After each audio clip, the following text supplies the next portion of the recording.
Welcome back to a Clan a Day podcast brought to you by bagtownclans.com.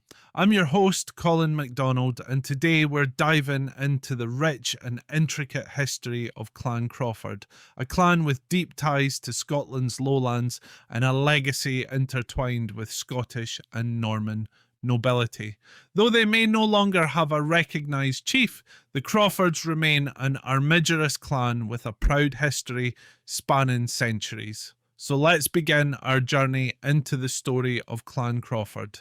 The name Crawford originates from the barony of Crawford in Lanarkshire, Scotland, and can be traced back to the Old English word craw, meaning crow, and ford, referencing a river crossing. This name was adopted by the Crawfords around the 12th century, when the clan first began to establish themselves in Scottish history. Although there are suggestions of Scandinavian and Anglo-Saxon origins, the Crawfords historically aligned with the Norman knights who came to Scotland during the reign of King David I in the 12th century. One of the most prominent early figures in the clan's history was Sir Reginald Crawford, Sheriff of Ayr, a title that carried significant responsibility and power in medieval Scotland. Sir Reginald Crawford's appointment as sheriff around 1296 cemented the Crawfords' influence in Scottish affairs. As sheriff, Sir Reginald would have overseen justice in Ayrshire, managing legal disputes and maintaining law and order. His sister, Margaret Crawford, also played a crucial role in Scottish history. She married Malcolm Wallace of Elderslie, and together they became the parents of one of Scotland's greatest heroes, Sir William Wallace, the legendary freedom fighter who led Scotland during the Wars of Independence against England. The Crawford connection to William Wallace not only gives them an important place in Scottish history, but also demonstrates the enduring loyalty and bravery of the clan.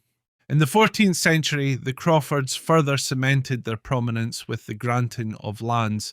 Sir Reginald Crawford's brother received the lands of Auchinames from King Robert the Bruce in 1320, making the Crawfords of Auchinames one of the key branches of the family. This grant was a reward for their loyalty during the Scottish Wars of Independence. The Auchinames branch of the family was long regarded as the chief line of the Crawfords, and their lands in Renfrewshire became the historical seat of the clan.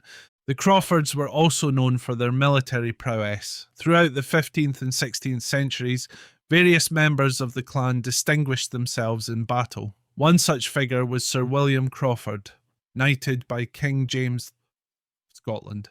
Sir William fought with Scottish forces in France, serving under King Charles VII, and was even wounded at the siege of Criolt in Burgundy. The Crawfords, particularly those from the Crawfordland branch, also played key roles in significant Scottish battles such as Flodden, 1513, and Pinkie Cleugh, 1547, where members of the clan lost their lives in service to the crown. One of the most storied figures of the clan was Thomas Crawford of Jordanhill, who in 1570 became famous for his daring capture of Dumbarton Castle, which was held by forces loyal to Mary, Queen of Scots. With only 150 men, Crawford scaled the steep cliffs of Dumbarton in the dead of night and seized the fortress, dealing a significant blow to Mary's supporters. This event marked one of the more notable military achievements of the Crawfords and demonstrated their loyalty to the crown. By the 18th century, the Crawfords remained influential. John Walkinshaw Crawford, the 20th Laird of Crawfordland, was a decorated soldier who fought in notable battles, including Dettingen and Fontenoy, during the War of Austrian Succession. Despite his service to the House of Hanover, John was a close friend to the Jacobite Earl of Kilmarnock, a chief of Clan Boyd, who was executed after the failed Jacobite rebellion of 1745. John Walkinshaw Crawford's loyalty to his friend was such that he attended Kilmarnock's execution and ensured his proper burial, a testament to the deep bonds of loyalty that extended beyond political allegiances. The later centuries saw the Crawford family expanding their influence both in Scotland and abroad. Sir Alexander Crawford of Kilbirnie was granted a baronetcy in 1781, and his son Robert Crawford gained fame for his leadership during the Peninsular War, commanding the Light Division of the British Army. Tragically, Robert Crawford was killed in 1812 during an assault on Ciudad Rodrigo, but his bravery was memorialised with a monument in St Paul's Cathedral in London.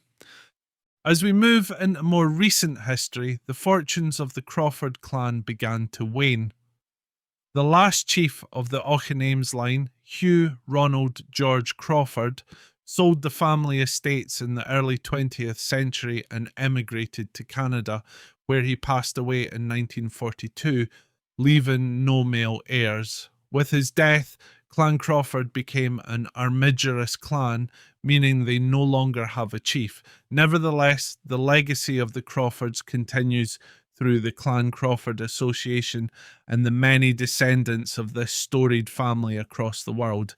Despite their lack of a current chief, Clan Crawford's influence remains significant in Scottish history. From their origins in the Lowlands of Scotland to their roles in shaping key moments in the nation's past, the Crawfords have left an indelible mark on Scotland's cultural and political landscape.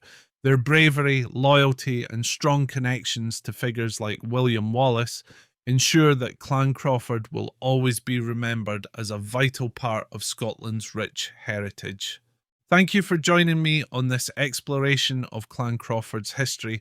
Be sure to tune in tomorrow for another episode of A Clan a Day podcast. I'm Colin MacDonald, and as always, go NRE and both are leet.